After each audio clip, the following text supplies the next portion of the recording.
others were involved in Apollo in some way. And so the fact that we're going back, people going back, and flight stuff is still involved, it's pretty fun stuff. Do we have a lunar USGS? Is that true? A lunar USGS? Mm-hmm. I've heard rumor that our USGS is designated a lunar USGS.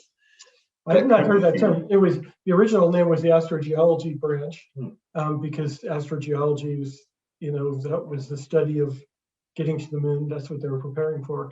So it'll be interesting to see how it develops down the road, as we go back. And we'll talk about this more about exploring the moon. But next week, the 14th, is Artemis 1 is scheduled again to launch. And if all goes well, 2024 will be a crewed launch around the moon. And then if all goes well, 2025, we could be walking on the moon again. And, it's so neat that we say every astronaut who's walked on the moon is trained here in Flagstaff. And that'll continue to be the case probably, because those astronauts training are still training here. And, this is the second total lunar eclipse we have this year.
can send in your questions, and we'll be glad to get those again. You can send them in via the YouTube chat, and then our crack team behind the scenes, Nate and Cody, Sarah and Heather, and our all-star educators will help get us to those questions. Yeah.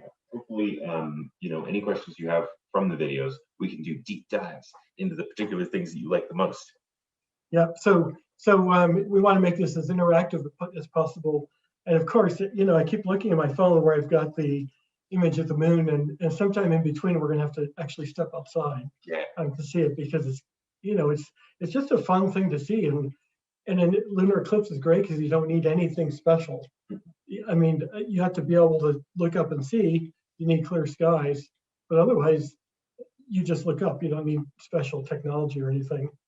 So a lot of great stuff. We touched on a little bit what an eclipse is. So let's now hear from Rezi Balko in this 7-minute video.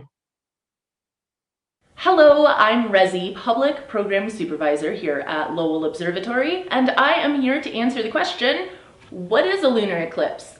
So we have our lunar eclipse happening tonight.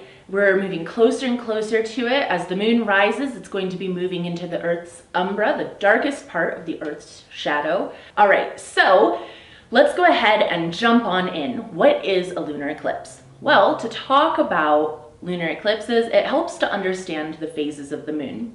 So down here, I have a sun, I have an Earth, that's us. I've got a moon right here. And so basically, let's start with talking about moon phases.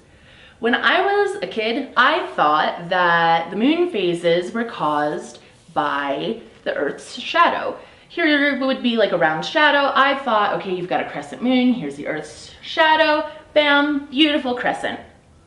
But that doesn't actually make sense, right? Because we also get a half moon, and to get a half moon, you have to have this like straight line running through the moon. Well, the Earth is round, so we don't have any straight lines, right? Our shadow would be a circle. And so moon phases, right, they're not caused by the Earth's shadow, they're caused by the moon's shadow. We have our sun right here, it's shining light this way, so I'll draw a little arrow, and that's the one that's going to light up part of the moon. And then the moon's own shadow, right? There's no sun casting light down here. So the moon's own shadow is what causes that dark part of the moon. So let's go ahead and introduce Earth here. So for example, right here, if you're on Earth, you would not see a moon, and the moon would be up in the daytime. That's a new moon. As we come to over here, you would only be able to see a little teensy sliver of the moon. From right here, if you're on Earth, you would see half of the moon. From over here, you would see a full moon, and it keeps going with half a moon, another crescent, and then new moon. So those are how the moon phases work. They're caused by the moon's shadow, not the Earth's shadow, as the sun is shining on only half of the moon. If that's the case though, then when we're at this point right here, this full moon, you would think, well then wouldn't Earth cast a shadow? It's between the sun and the moon. But we're working right now with like a piece of paper, right? This is 2-dimensional space. We live in 3-dimensional space. That means that we don't just go like side to side or side to side, we can also go up and down.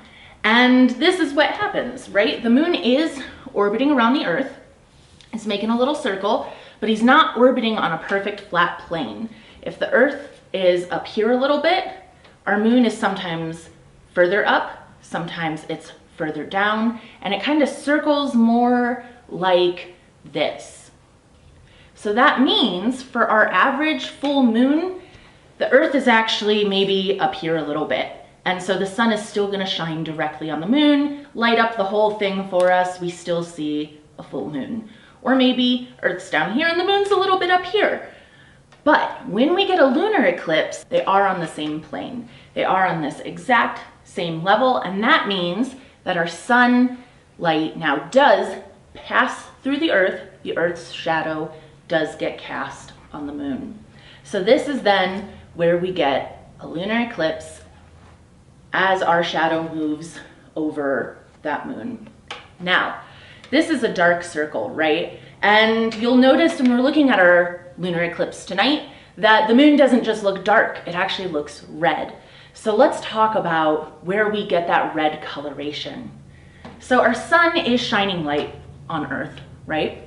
And it's casting a shadow out on the moon. So we've got our sunlight coming, whew, sunlight. Our light is being filtered through the side of the Earth. And what's happening along here? This would be daytime on this side, nighttime on this side. So day, because that's where the sun is. Night, because this is where just like black space is. So that means that the sunlight is coming through these bits right here where day and night meet. And what's happening on Earth where day and night meet? Well, we're having sunsets. Light scatters. Different wavelengths of light, different colors, they scatter different amounts. You can see this visual that we're going to put up here in just a second, and you can see that the blue light, which has a shorter wavelength, it scatters more than the red light. So this is what causes our sunsets, right? All of the blue light that is normally filling up our whole atmosphere is scattered around, so we get this beautiful blue sky. All of that gets scattered away, and instead we start to see red, and that's what happens at sunset. Now, because the sun's light is coming at the moon from this direction, it's hitting that sunset part, and the blue light is like going like pew in this direction. And then the other colors, you know, they're going less and less as we go through like green and then like yellow. And then what ends up happening is the red light comes through this way, and it's all that remains. So instead of getting a dark moon, as we move through Earth's umbra, the darkest part of Earth's shadow, we actually get a red moon. And what I think is neat about this is that, I think it was NASA put it this way last year for a lunar eclipse. They said that the moon is red because we're looking through all of Earth's sunsets all at once.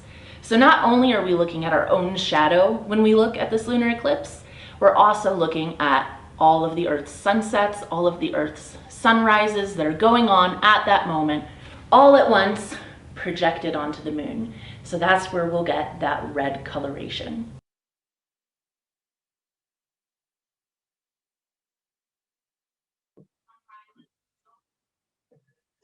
Well, thanks, Rezi, for that video, and we'll take some questions if anybody has any. We've got a couple coming in. Why is the next eclipse not until 2025? Go ahead. No, thanks. It's just the way that, you know, you have three bodies in motion, and they all have to line up right for there to be an eclipse. You know, and sometimes it'll be like, here's the sun, and the moon will be like a little bit too far down, right? And so we'll miss it. And then eventually its orbit kind of moves around, the tilt of it moves around to where it's just perfectly in line for an eclipse. And I think on average, it's something like every year and a half, on average, is a total lunar eclipse. Mm-hmm. And then there are partial ones. So the next total one will be 2025. We'll have some partial ones before then. Yeah. And of course, solar eclipses also, which aren't as common. And here's a question coming in: why are lunar eclipses more common than solar eclipses?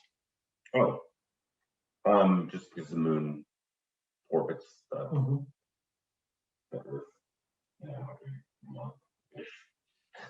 And there's an interesting thing with the size also. We live in a great time for solar eclipses. Yeah. Because the apparent size of the sun, as seen from Earth, is the same as the apparent size of the moon. They look exactly the same, even though the sun is so much bigger. It's also further away, and we just happen to live during a time when they're the same size, so the sun can be completely covered. But what happens down the road is because the moon is moving away from us. What is it, 4 inches or 4 centimeters, something like that a year? Like yeah, small amount a year. Oh, Sarah wants me to correct. The reason that there are more lunar eclipses than solar eclipses is because we're looking at the thing that has the shadow on it for the lunar eclipse. So you can see it from anywhere, right? and so it's more common to have one in your area, I guess. But a solar eclipse, you have to have the shadow being cast go right over you to see it. If you were on the moon, it would be the opposite would be true, right? And they'd be so in theory they're just as common, but for any given place to be able to see it, it is much more common to see the lunar eclipse. So that's your correction. Thank you. And that gets into something interesting. Some research that we do here at the observatory for years is occultation research. When we're studying shadows, when something like the moon or passes in front of a distant star, or maybe Pluto passes in front of a distant star, when it passes in front, that starlight is blinked out. And by timing how long it's blinked out, for instance, you can measure the diameter of the body, and that's how Pluto's atmosphere was discovered and the rings of Uranus were discovered. So studying those shadows and understanding how bodies move in space is really important. Dr. Larry Wasserman, one of our astronomers here, has spent his entire career predicting when these things are going to happen. And Larry is so great because he's been here since the 1970s. I think he's our longest tenured staff member now.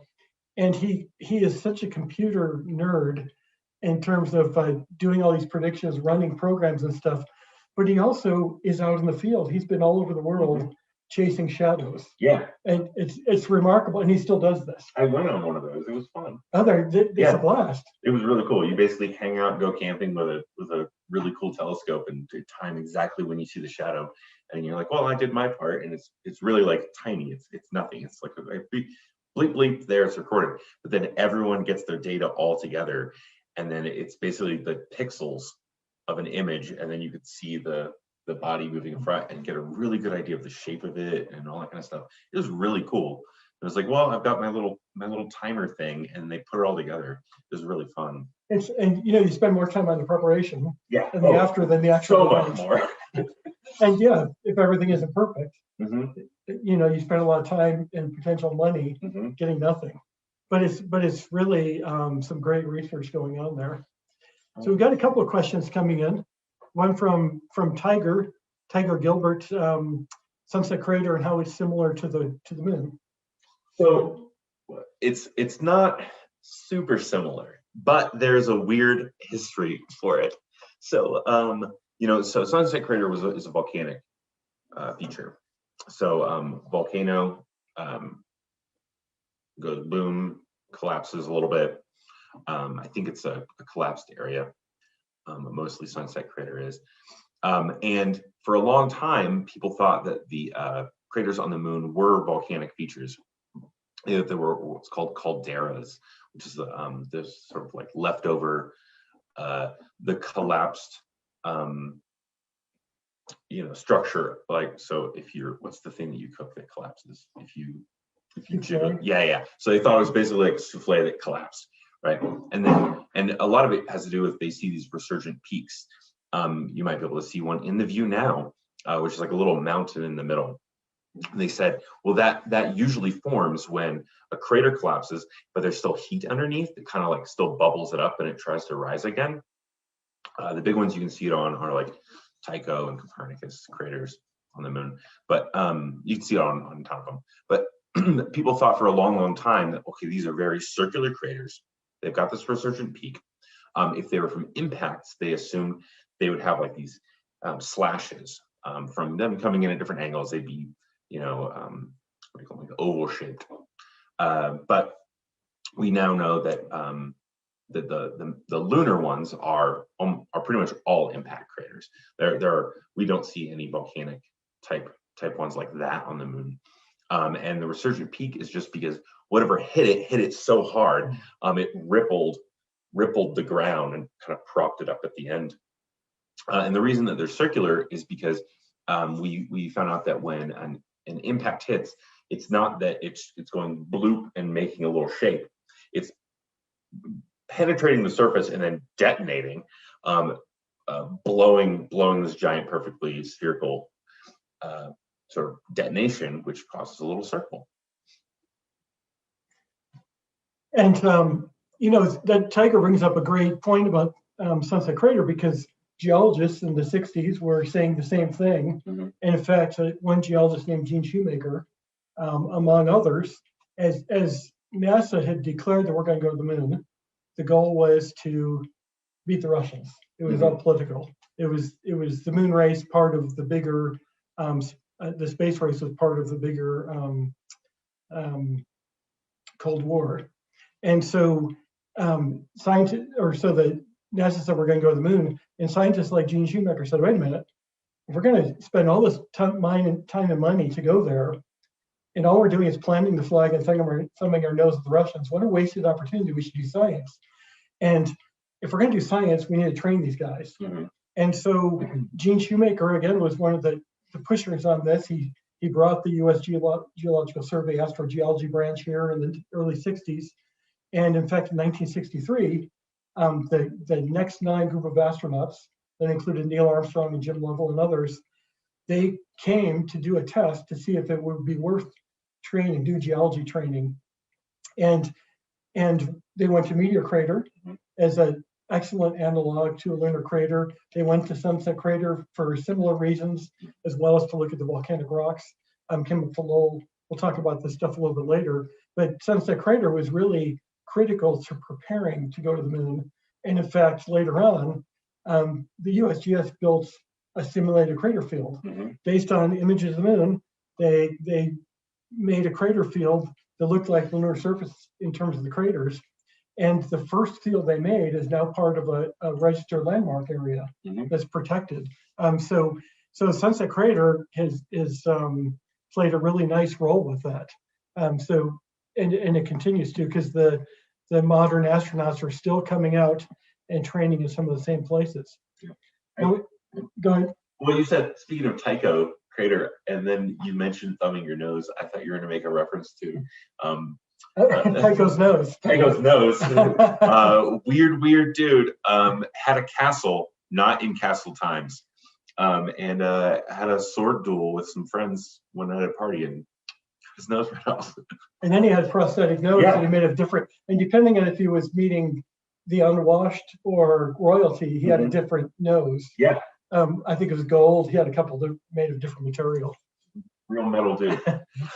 So here's a question from Steve. What year did the first Men on the Moon come out? And that was a sci-fi movie that came out in 1964. And I remember that because that's the year I shouldn't admit this, but that's the year I was born. And that's the only year, in fact, from when we started going to space in 1961 till 1972, the last missions on the moon. That's the only year we didn't have missions, because we first had the Mercury missions, and then starting in 1965, the Gemini missions. So there's so many great sci-fi movies and moon-themed movies out there.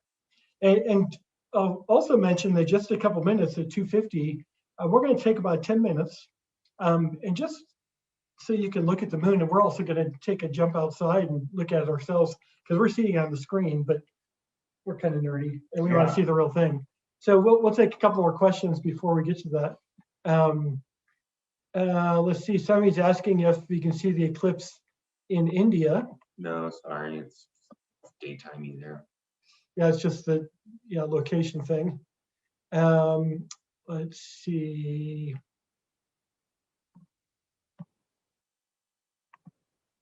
And yeah, later on we can pull up a map that shows where the eclipse is visible. And luckily here where we are in northern Arizona in Flagstaff, it's a great location. We had the last total lunar eclipse was in May, and it was about as well timed as possible because it was an early evening. The kids could stay up and see part of it. Bash, a little champagne jam. Yeah, it was fun. But now it's great for late nighters. My daughter might be out working right now, hopefully taking a look at it. But otherwise, you have to be a little committed, or should be committed, if you're going to spend this long to do this. So we'll take a look in just a couple minutes. And somebody commented about Low Observatory and Pluto. We're talking about the moon, but we have such a really unique heritage here at Lowell Observatory. Lowell was established in 1894, which is 18 years before our state, Arizona, was even established. It was Arizona Territory. And the observatory was founded by a guy named Percival Lowell, who was interested in proving the existence of intelligent life on Mars. Well, through the years, so much important research was done here. The first evidence of the expanding universe was detected on the telescope that's about, 75 yards from where we're sitting right now. That's the telescope that Percival Lowell used, and also one that visitors can look through at night, our 24-inch refractor. In 1930, Clyde Tombaugh famously discovered Pluto. He was 24 years old, and he discovered Pluto, culminating a search for a ninth planet that had started 25 years earlier. So there's so much heritage here, but what's so neat is those aren't just historic footnotes. That's the foundation for what's still happening today, our research going on. And we're going to talk more about that later on. I think now we're going to take a little break and just enjoy some views of the moon. We'll be back in about 10 minutes and play another video about supermoons and orbits with Dylan Chapman. So we'll see you in a few minutes. Enjoy that Bella Luna.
Hi, I'm Dylan, an educator here at Lowell Observatory. Have you ever heard of a supermoon before?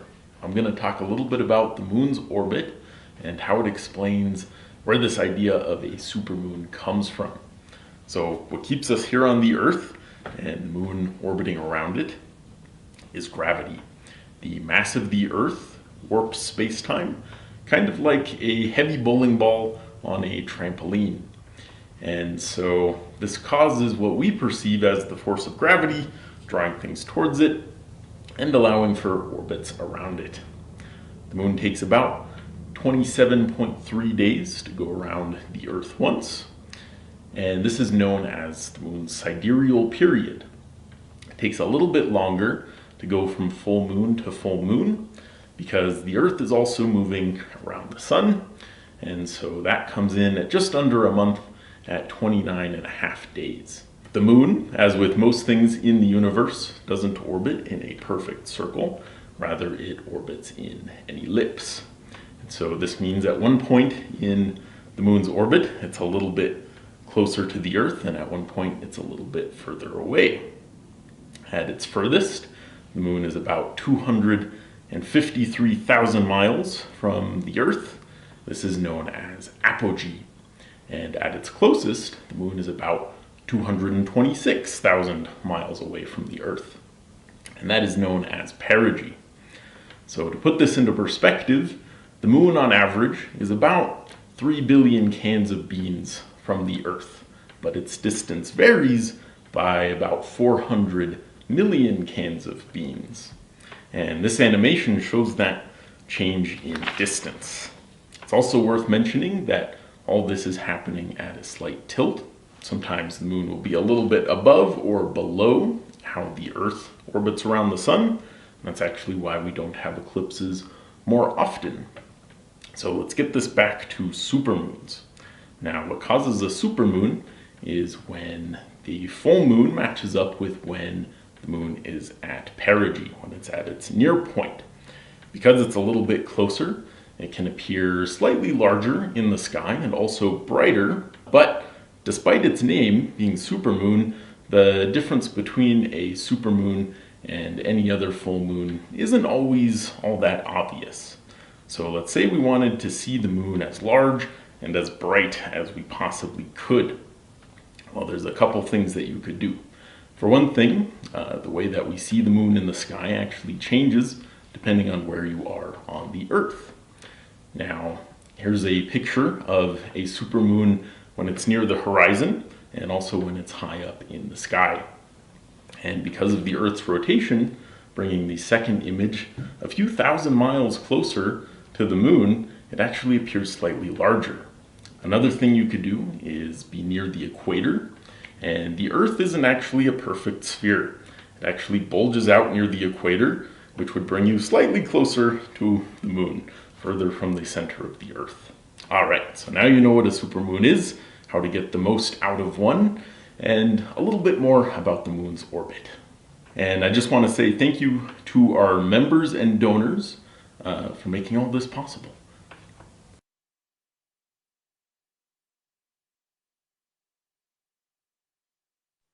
Well, we're back. Hope you enjoyed the view and the video. And if you have any questions, again, please send those in. Again, I'm John Compton, our educator and expert on the moon. I'm Kevin Schindler, the historian at Lowell Observatory. And we're just delighted to have you with us here. I got a message from Haley Johnson, who's watching from up at the Grand Canyon.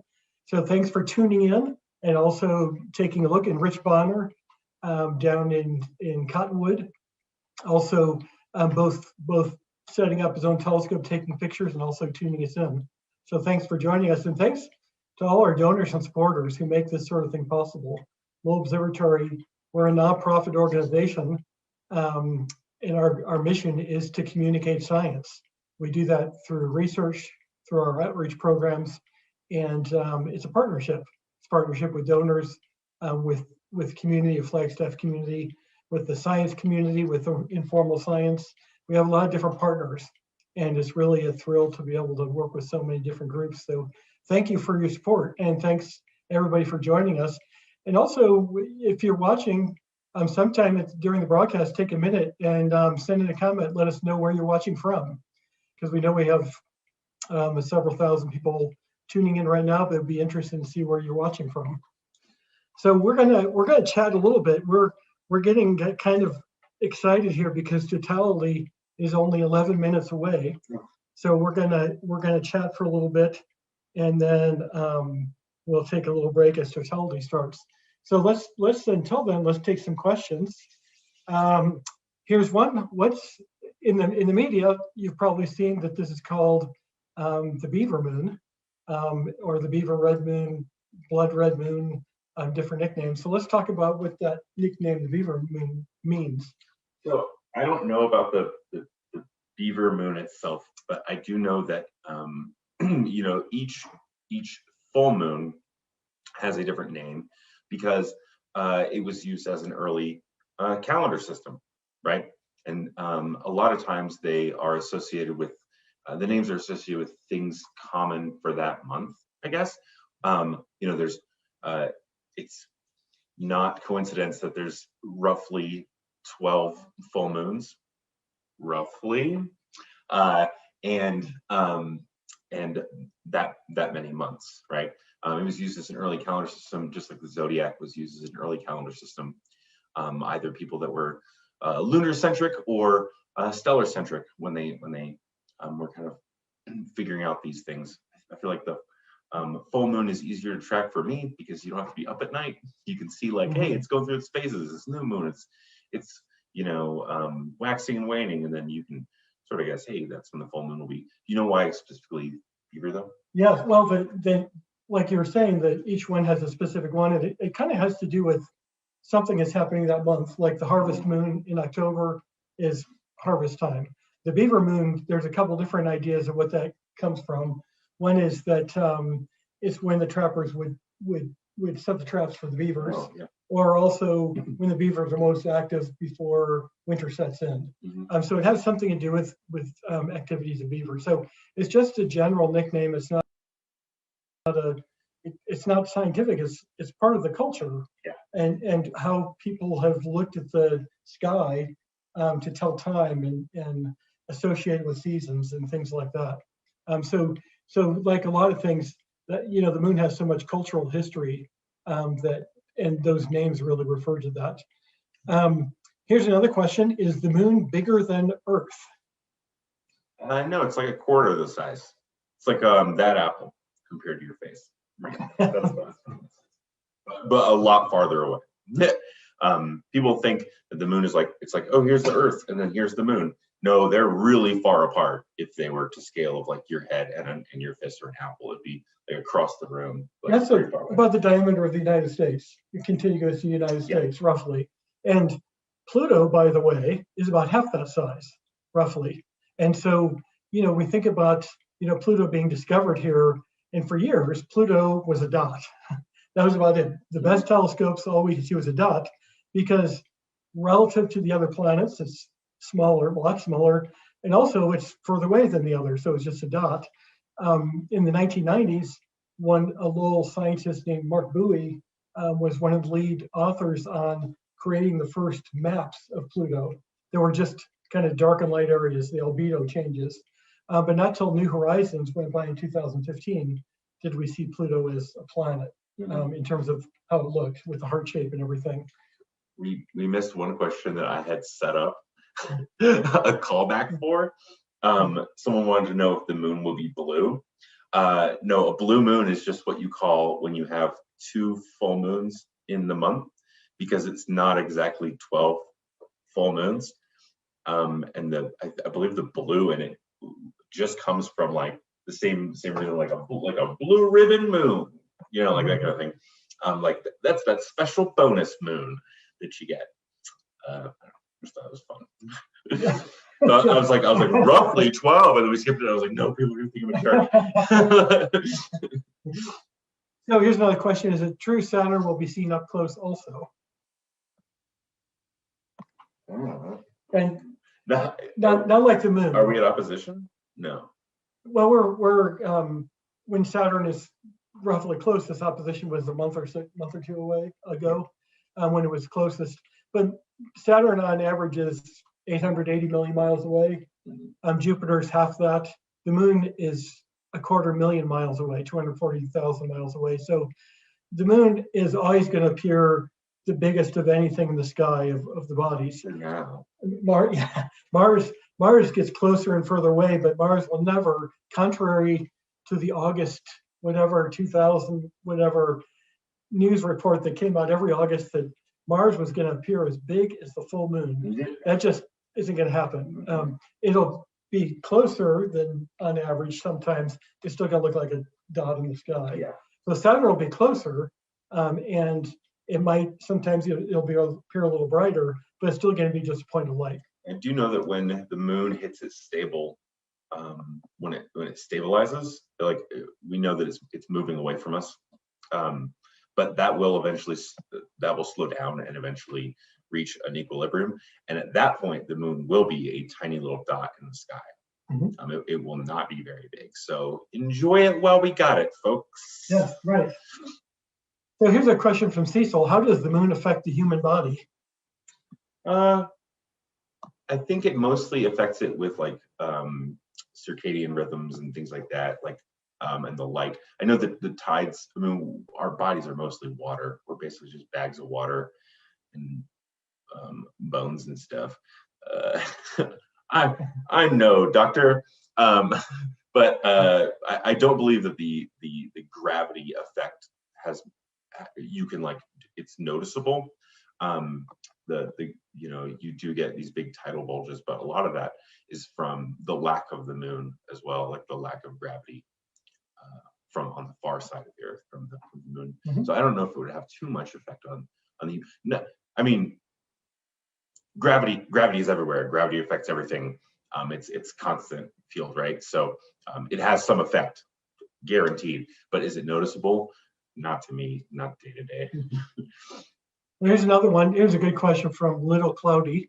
If someone were on the surface of the moon during a total lunar eclipse, in the spot where the eclipse is visible to us from Earth, which is pretty much the whole face of the moon as we see it, would the red shadow also be visible to the person on the moon? Probably not, because it would look exactly like a solar eclipse, but it would cover a lot more. And so I think the effect of staring at the sun would block out any of the red. And you talk about red, we're only 4 minutes from totality, 3 minutes from totality beginning. And when we get there, we'll probably take a little break so we can run out and, we'll take a break at 3:20. We'll talk about it a little bit when it goes in there. So we'll take a few more questions here. Why is the eclipse not happening again for 3 years?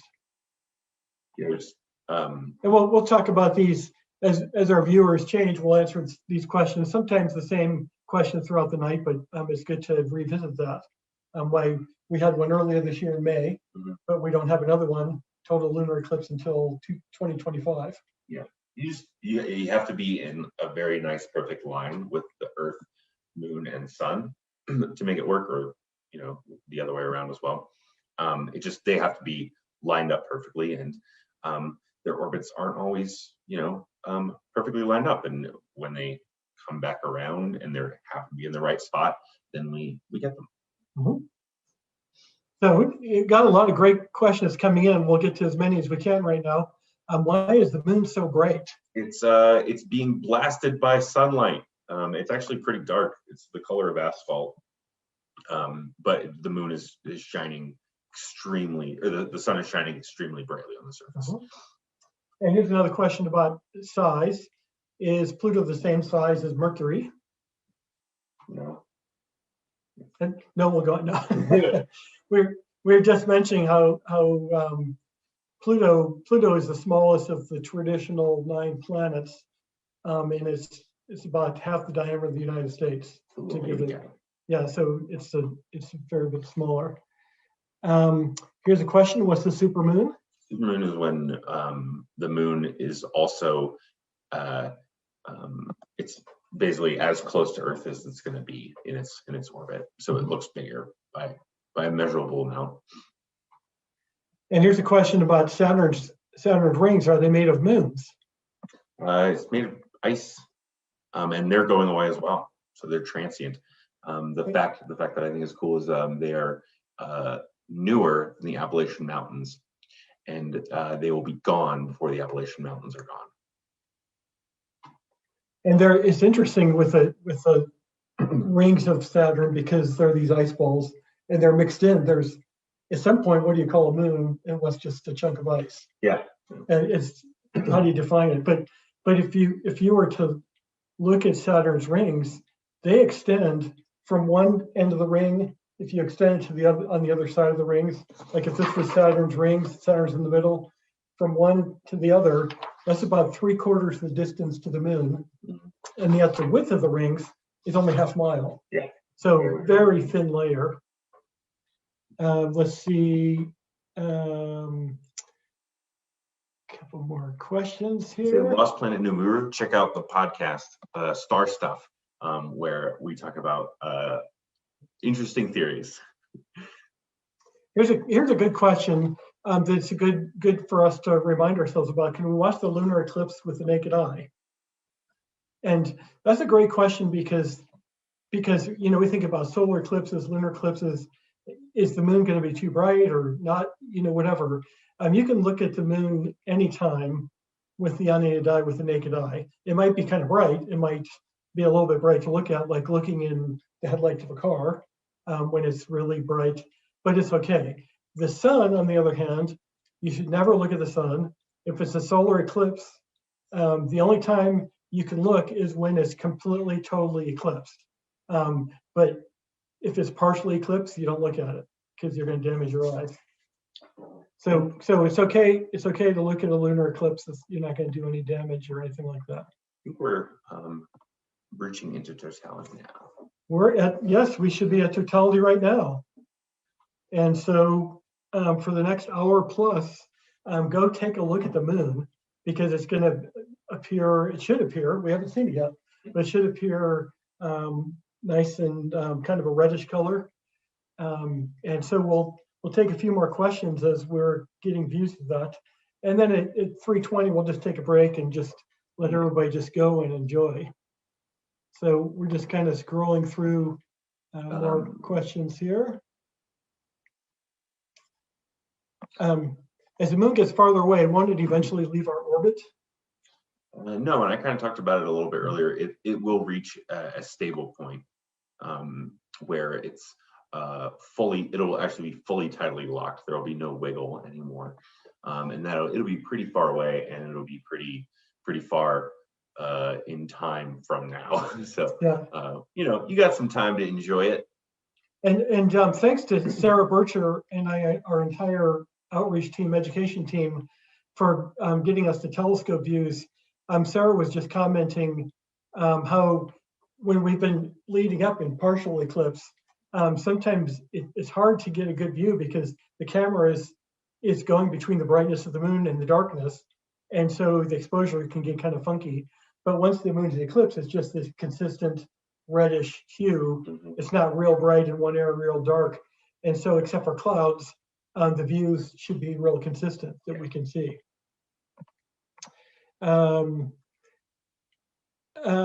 Why do we not have eclipses for other planets? We do. They're called transits. You see them often, or often enough. Okay, what would the Earth's atmosphere have to be made of to make the shadow on the moon look blue? Oh. Yeah, what elements would that be? I don't. Not a billion years. I have no idea. Yeah, I don't know what that would be. I don't know what would scatter to blue effectively like that. Here's another question. How do we track the north and the south node of the moon's orbit? Is there an astronomical difference between the eclipses at either node? It's just, we just look and see the point that it rotates around, right? The magnetic field of the moon is non-existent anymore. We have glass beads that have had the Earth's magnetic field embedded in them from impact, but so like it would just be a look at it wiggle, look at it rotate. That's kind of the line. Yeah, okay. And again, let's revisit again why it appears red. Yeah, it's red because you know, the sunlight can only shine around the Earth, and basically Earth's atmosphere is refracting the light and scattering the light into the red, and it's the same reason we get sunsets. So if you really want to think about it, the only light hitting the moon during the totality is sunset light. Mm-hmm. Here's a question from Kayla to both of us. Do you have a favorite moon phase? What about you? I guess probably a full moon because the romance of it, Mm-hmm. the cultural history of it, and the fact that we can get an eclipse. Yeah. So I guess probably that. Although I also like first quarter for viewing. Yeah. Third quarter is great also, but first quarter, I guess I'm more familiar with that side of the moon. Yeah. So I don't know. I'll take anything with the moon. First quarter is mine because you get a lot more. You can, as the terminator of the moon, like the sunset line crosses the moon. You get like it casts deeper shadows in the craters and all the geology stuff that I enjoy. Oh yeah, and I like first quarter because some of my favorite, the Apollo history and the early flights, like Apollo 11, is fun to be able to point out where they landed, and you get that during first quarter. Also, there's sometime around the first quarter when you get Purbeck's cross, which is that phenomena. It only happens during first quarter for, I don't know, a couple hours, where you get this phenomena where there's several different craters. I think it's like 4 craters, and the shadow is just right where it's crossed. Oh, that's fun. It's called Purbeck's cross, and you can't even see it every first quarter. Everything has to be just right. You know, I've had this question through the years. Also, my favorite thing to look at through the telescope. And there's so many great things, but my favorite's the moon. Yeah. Because geologists his background, you can see analogs, things that we're familiar with, and the details and the history of going there and going back there. You could explore it for forever with a home telescope or even just like a binocular set. There's so many cool features on the moon, and every day brings new features to light as you view because of that terminator line crossing. Yeah. And I think since we have so many questions, let's just keep answering those as they come through. And we might take a little break in a few minutes, but we want to try to get as many questions as possible. So why does the moon not look as red in Houston, or does it? I would say it's probably a combination.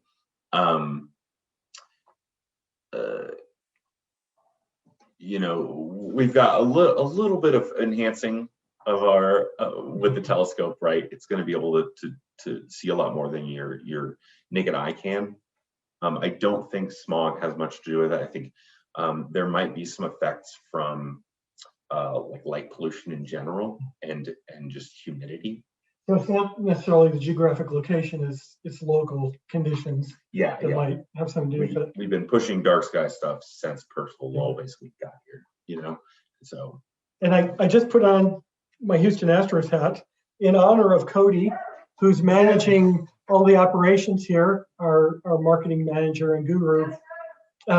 So she lived in Houston, and of course they won the World Series, which some people like, some people don't, but we just hear cheering back there. But the Astros are tied into the moon because in 1962, Houston got a new baseball team. They call them the Colt 45s, and they played at whatever stadium. But in 1965, a new stadium was going to open called the Astrodome, and it was named after the astronauts who were training in that area. And so the team decided to change the name to Astros to follow along with Astrodome. So that's how they got their name.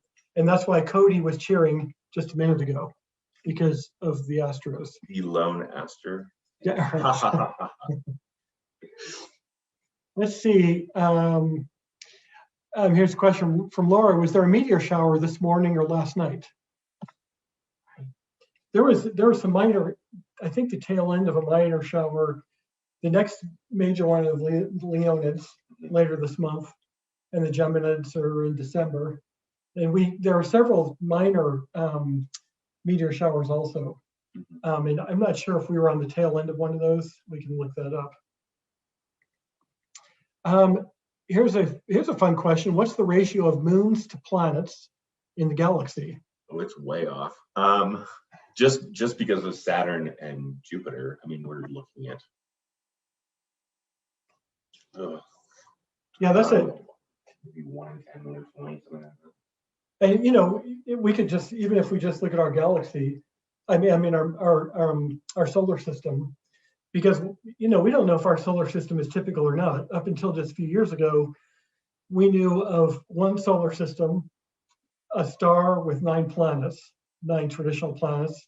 But you know, recent years we're finding planets around other stars, and they have moons, but it's still early in the stage. In our solar system, we have two planets that don't have moons, Mercury and Jupiter. Mars has 2, Earth has 1. Jupiter's got dozens, Saturn's got dozens, Pluto's got 5 that we know, and these are all that we know of that have been named. So it'll be interesting to see, and this is something our scientists are working on, is characterizing planets around other stars. How many are there? We have no idea. We know better now, maybe, I guess, because scientists are finding new planets every day. But are those planet systems typical? Is ours typical? We don't know. And then moons around them. It's amazing to think, you know, we're not finding moons around other planets yet, but we will eventually. But when you look up at the sky in a dark night, and you can see a couple thousand stars in the dark night, and there are so many more. That's just what we can see in view. And if you think Earth is 1,000,000 times smaller than the sun, so if we're looking up at all those points of light, average stars, you're looking at something 1,000,000 times smaller than a point of light, and yet we're detecting that. It's amazing, the technology. So finding a moon, that's down the road yet around other stars, but it's one of many questions that astronomers are working on. Not today, but one day. One day. Here's a question. Well, here's a fun one. I know it's red because the only light hitting it is the sunset, but why did she leave me? What did I do wrong? I don't know. That's something you'll have to see your counselor about that one. I don't think we can answer that one. So here's another one. Does Lowell have a bifocal Santilli lens telescope?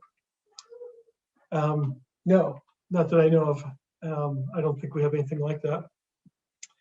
Let's see.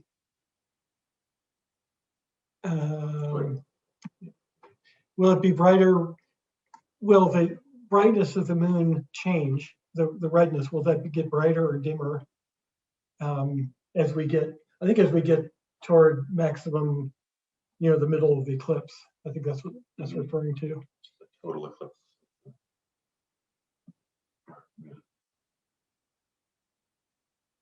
We're getting some great comments here that are kind of fun. We'll share a couple of these, but also we want to get to our questions.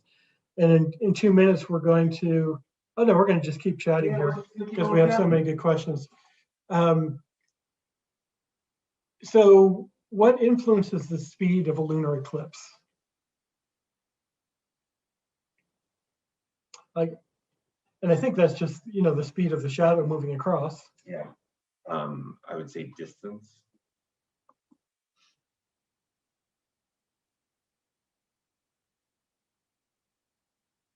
And here's another one. Like we were starting to talk about this. If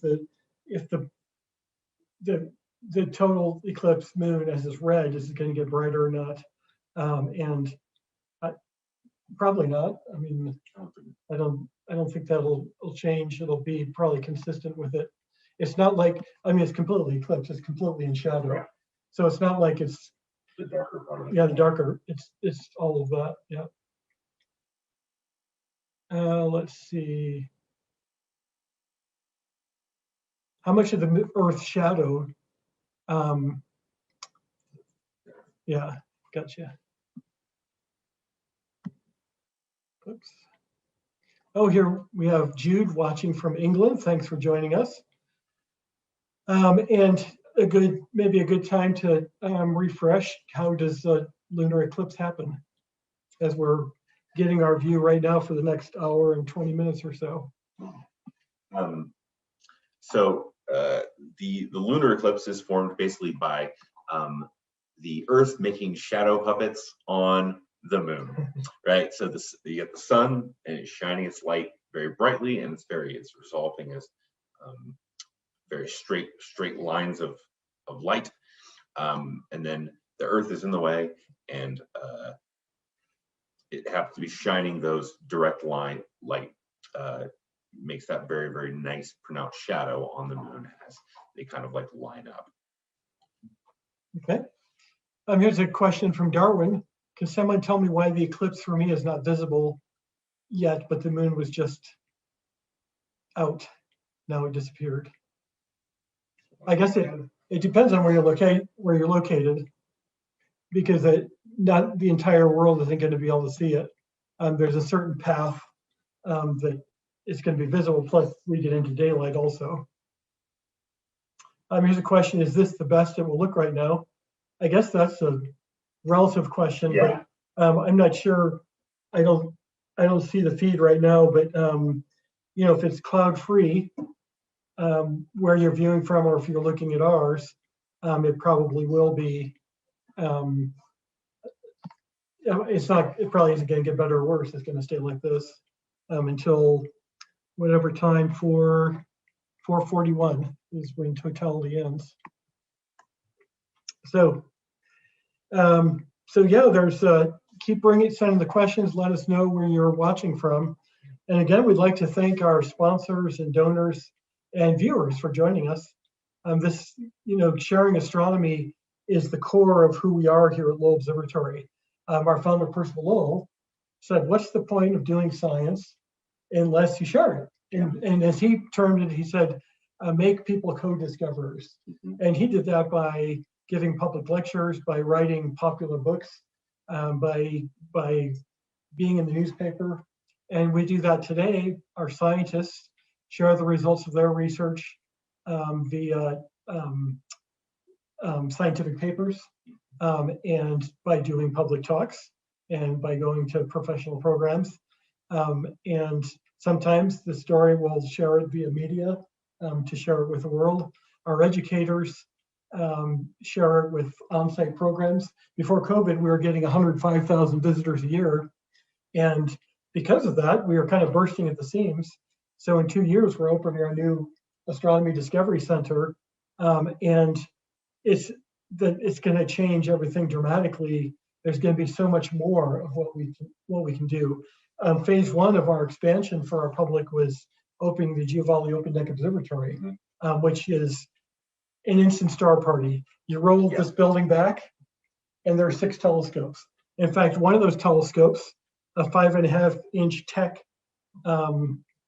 which stands for Telescope or Engineering Company, that's what we're broadcasting our view of the eclipse with tonight. That's from our Giovanni Open Deck Observatory, or GODO, as we call it. So, our science and education is thriving here, and for us to be able to be part of this and share the excitement, it kind of, we're only, we're about 50 feet from where our founder is entombed on site here. His mausoleum is just back from where we're sitting outside this building, and it feels like there's some connection with him, that we're doing what he wanted us to do, to do science and to share it and to inspire people. So we appreciate everybody joining us. So yeah, let's look at a couple more questions. Oops, I messed up the cursor there. When will the next live stream be with Q&A broadcast? Interactive Stargazing 2.0 with me, John Compton, All right. November 17th. The John John G. Compton, on November 17th, about 10 p.m. Mountain Time. So. November 17th. What date is that? Thursday? Yeah, it's always on Thursday. Because that's the same day we're also doing the LDT Global 10th anniversary. because this is the 10th anniversary since first light of the LDT. So we've been celebrating every month with that. That'd be fun.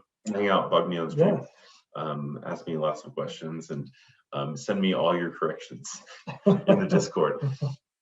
There's a question from David. Depending on the time zone, why is the shadow in different positions? It shouldn't be. You know, we're literally just making a shadow puppet on the moon, and so you should be able to see it basically the same from everywhere. It's not like a solar eclipse where the shadows are crossing us, and so you can only see it in certain areas. I don't know, lag? Not on our end. And will the moon ever turn completely red? It's gonna be, I mean, it's gonna be as red as it's gonna be, right?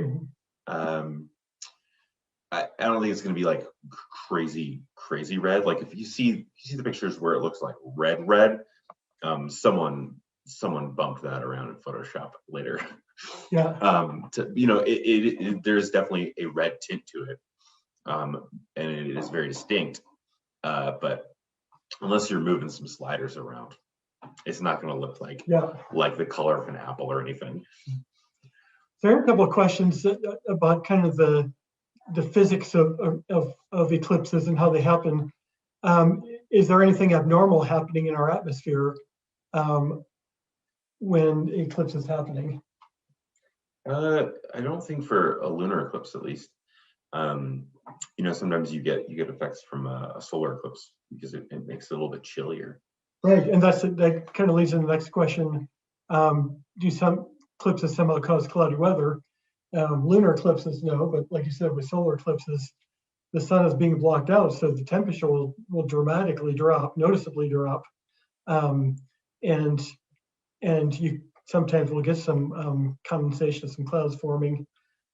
Solar eclipses totality is interesting because if you're out in the middle of nowhere, it's turned dark, and you start getting nocturnal animals and crickets and things like that you don't get during the day normally. So you know, there are different experiences for sure. Here's a question from Darwin in New York. I'm in New York City and I saw the moon a couple minutes ago, but when the eclipse started, and I'm thinking probably totality, it disappeared. So am I going to have to wait? It certainly can be hard to pick up. Yeah. If you're not sure where to look, you know, it can certainly appear that reddish color, but it's not going to be nearly as bright as the full uneclipsed moon. Yeah. And so it's going to be kind of, you know, over in the west, southwest, in that area of the sky. Yeah, Darwin. This is not being able to find it is the cool part.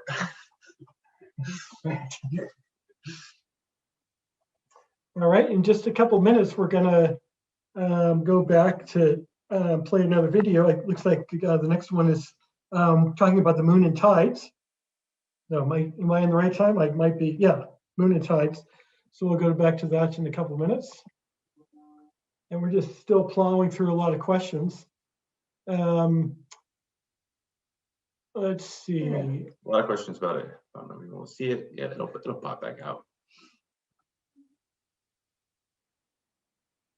Why does a lunar eclipse, why does it take longer, or why does it last longer than a solar eclipse?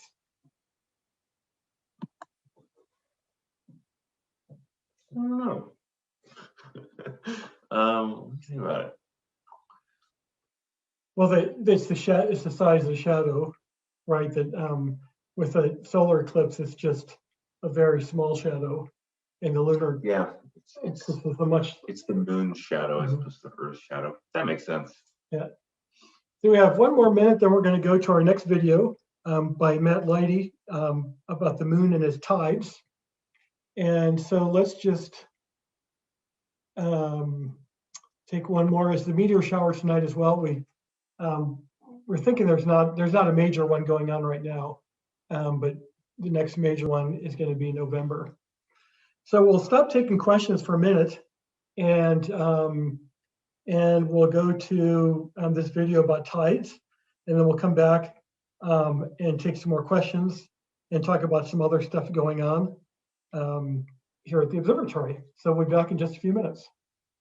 Hello everyone, my name is Matt. I'm an educator here at Lowell Observatory. I hope you all are enjoying the lunar eclipse. I'm going to talk to you all about the moon and the tides. So what exactly are the tides? How I like to think about the tides is the rising and lowering of the level of the ocean. So during the day you'll have high tides, which is going to be the highest point that water reaches along the shoreline, and then you'll have low tides, which is the lowest point that water will reach along the shoreline. And each day you'll have 2 high tides and 2 low tides.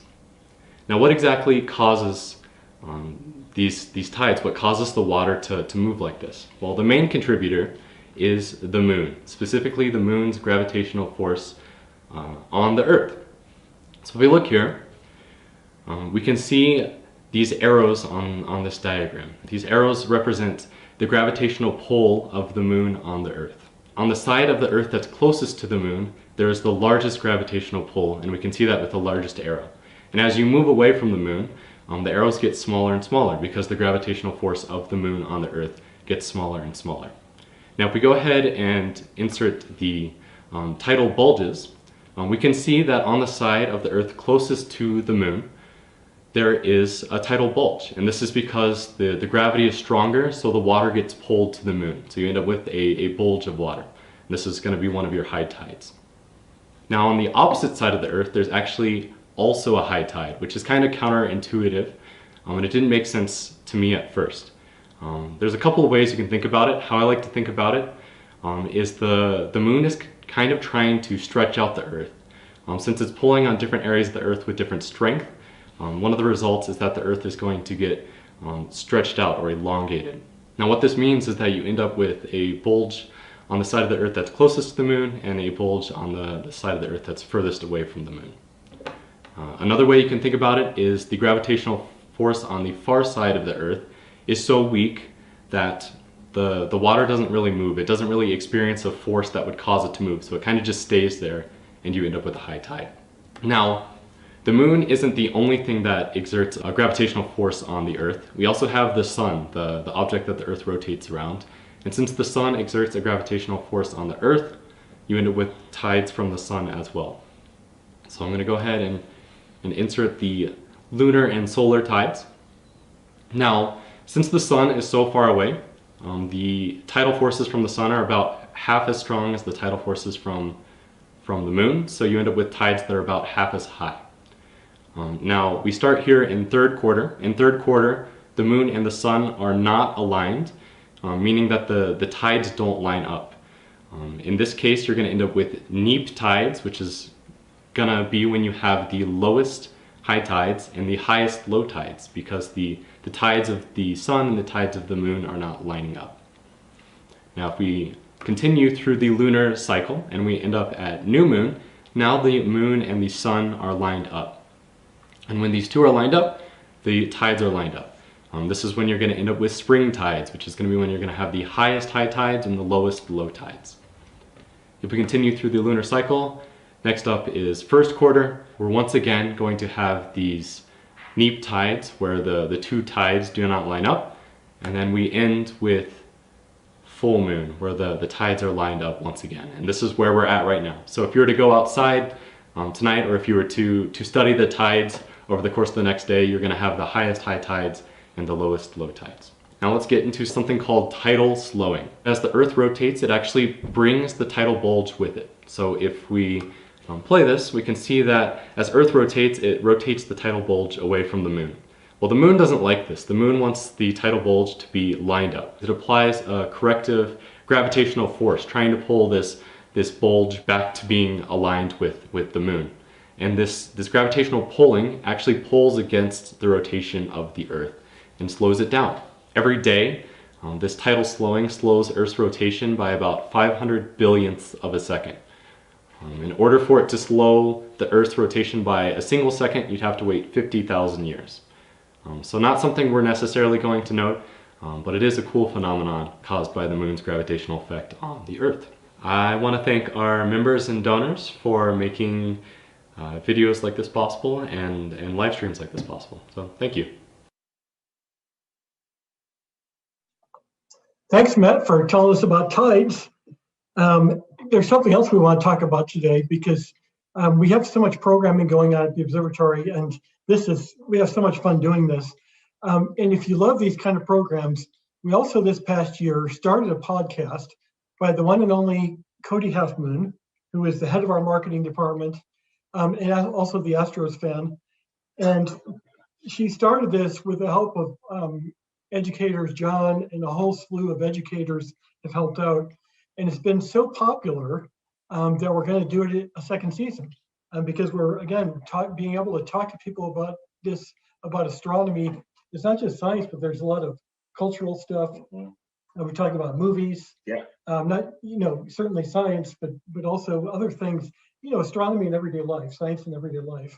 And these are just a blast. And so we're gonna play a little video about season 2, kind of a lead up to season 2. Incoming transmission. Can you hear us? Are we coming in clear? Can you see us? I don't think they can see us. Why can't they see us? Wait, shouldn't they be able to see us? Yeah, I think they should be able to see us. Oh my gosh, that's so much better. Oh, so that's what you look like. Get ready for Star Stuff. A Space Podity. Season 2. Coming in 2023 in glorious video format on YouTube. But don't worry, we'll still be on all of your favorite streaming platforms, including Spotify and iTunes. Follow Lowell Observatory to stay up to date.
We're celebrating the discovery of Pluto here at Lowell Observatory, and Flagstaff's role as the home of Pluto.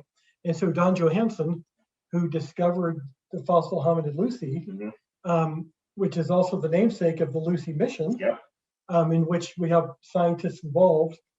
He was part of a panel discussion, and it was just a fascinating discussion. And so we've had so many different really neat topics.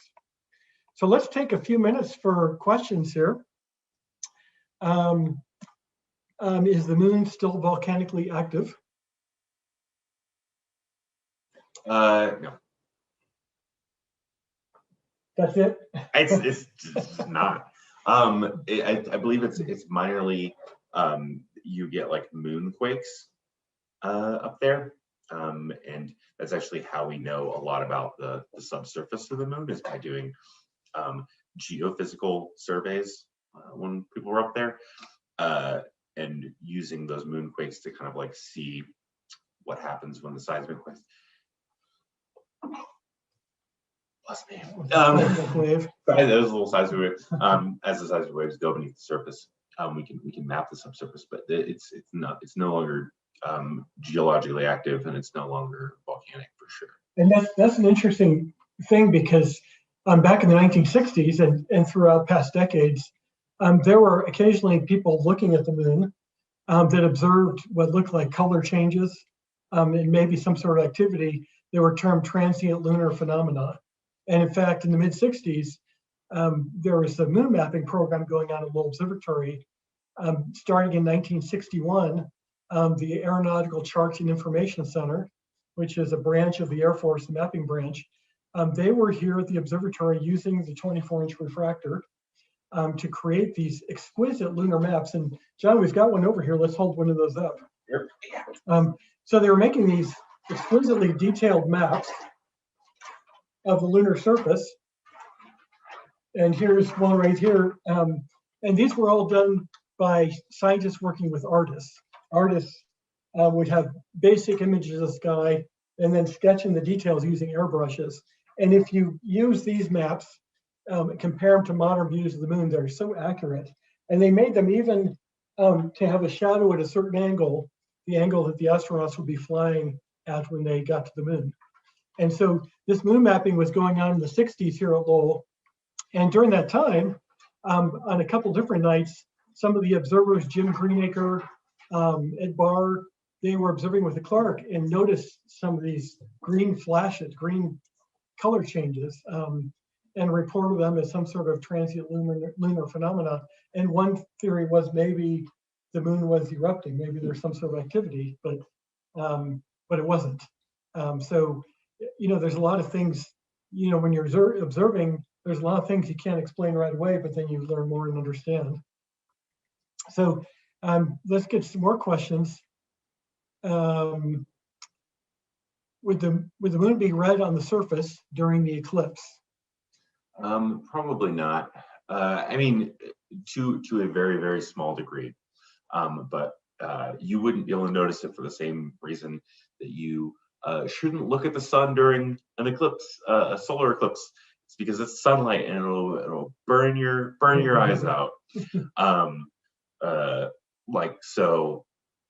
The sunlight coming around would kind of blow out any red that you would notice by just trashing your retina. And here's a good question that I think answers a lot of confusion about the moon. Will we ever be able to see the dark side of the moon?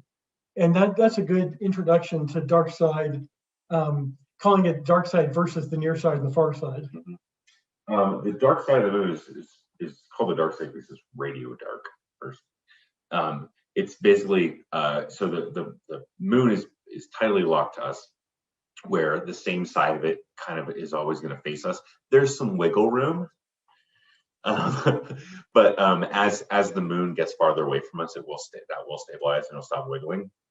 That wiggling is partially why it's moving away, the energy loss. But the back side of the moon, the side we can't see, is the dark side of the moon, and it's always facing away from us, so it's radio dark. So when the Apollo missions kind of like when the orbiter kind of goes around the moon, it's radio dark. They're not going to hear anything from us. It's not necessarily, it's not darker or any darker or lighter back there. It's just the mysterious dark side of the moon. And there's something curious about that also, because up until the late 1950s, we had no idea what that side of the moon looked like, because if you looked at the moon, you probably noticed it looks the same. And wait a minute, isn't the Earth, the planets spin around and then the moon's orbit, but it turns out where the moon is orbiting at the same speed that is spinning on its axis. So we always see the same face. Let's talk about that a little bit. Why we see the same face all the time. Well, a lot of it has to do, so we're tightly locked, which means it's always facing us. But realistically, it's a lot like Weeble wobbles. Weeble wobbles wobble, but they don't fall down. So the moon has an offset, very, very dense core, and that offset dense core is closest to us. You can see it bubbling out in the Mar, the dark surface of the moon. Part of it. It's not bubbling per se, but it bubbled up a long time ago and is now frozen. But basically, that offset core is facing us, and so as the moon rotates around us, it kind of like early on it wiggle wobbled to face us, and now it's kind of stuck in that rotation. But that is why there is that little bit of wiggle as it moves around us as well. And that happened when the moon was formed. It was still unconsolidated material, but the gravity of Earth pulled the denser materials toward it. Yeah, and seared it through. Froze it in place. Yeah. And the moon was a lot closer back then, so it was a much more pronounced effect. And it's a good time to talk about how the moon was formed also. Yeah, we got sideswiped by a big old rogue planet called Theia. It blasted off a bunch of lava from the surface of the Earth back in the Hadean time period. Hades, god of the underworld. Also, the equivalent would be Pluto, which we're the home of. So that's cool. But the Hadean time period, the Earth was just a ball of sort of differentiated lava flowing all over the surface. And then we get sideswiped, blows these rocks off. We got rings for a while, rings of rock. They eventually coalesce into the moon as they kind of catch up on themselves as they lap each other. And that's something interesting we learned from Apollo, because before we went to the moon and were able to collect rocks, there were different theories on how the moon was formed. Yeah. Maybe it was formed at the same time, or it was a rogue something that Earth's gravity pulled it in. But by collecting rocks and be able to look at their chemical signatures, we could determine that they were what you find in the upper crust of the Earth. Yeah. And I know that there's still some argument about the exact size and nature of that body.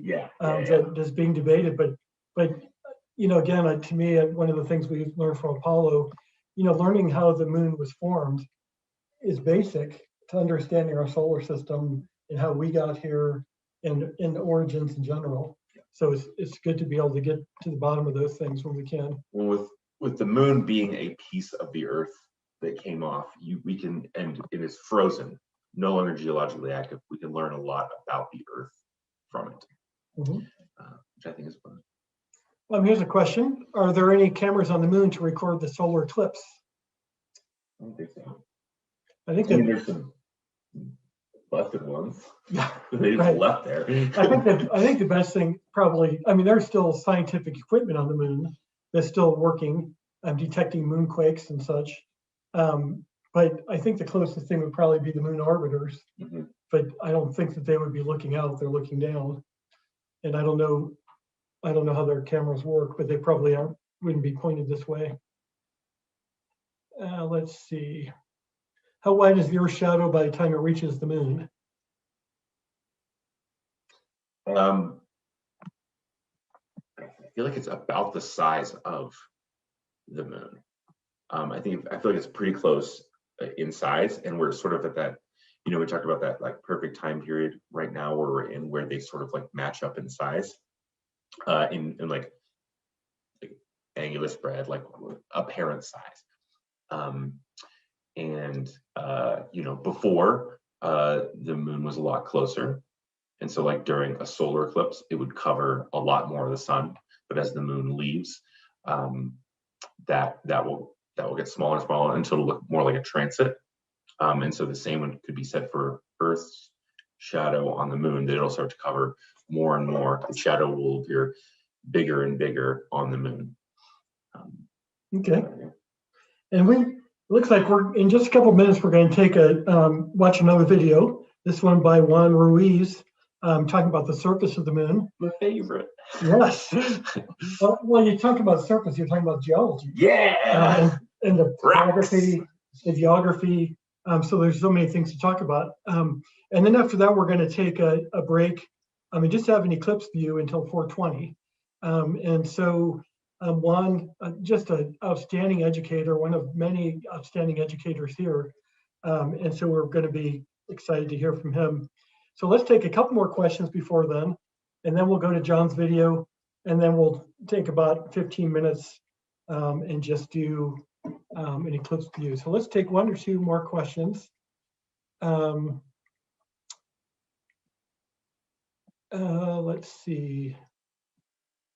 How would the view be from the International Space Station?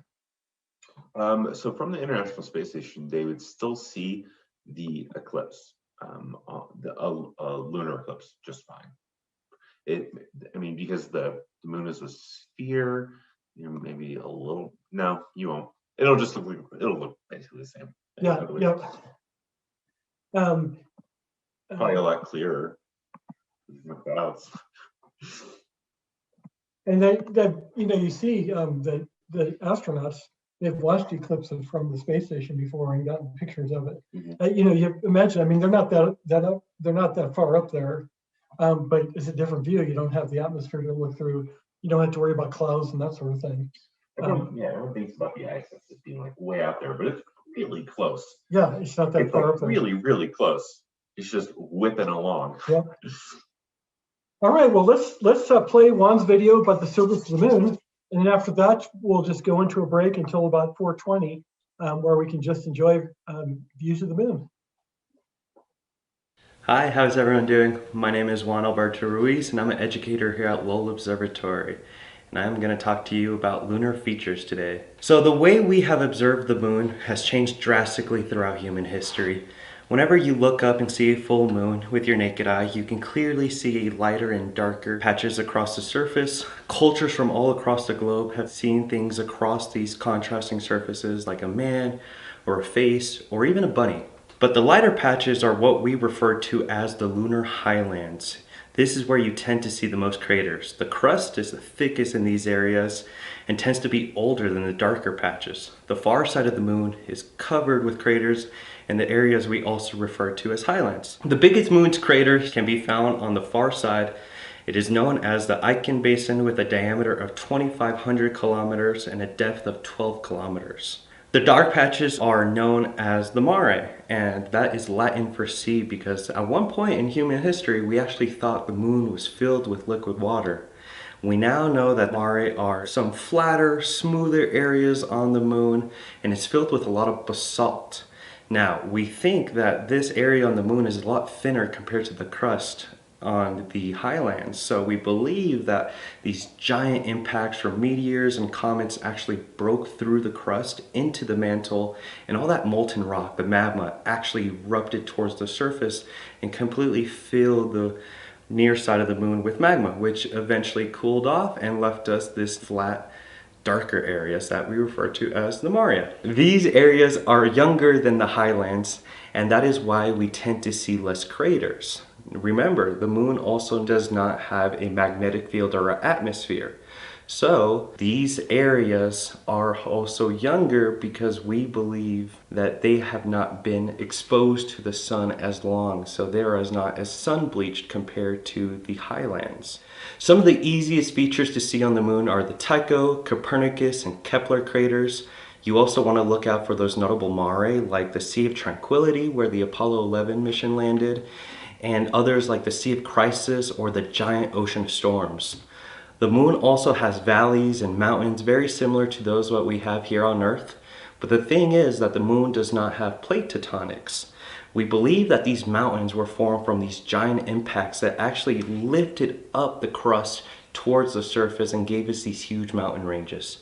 The most notable mountain range is the Apennines Mountains, where you can find the largest lunar mountain known as Mons Huygens.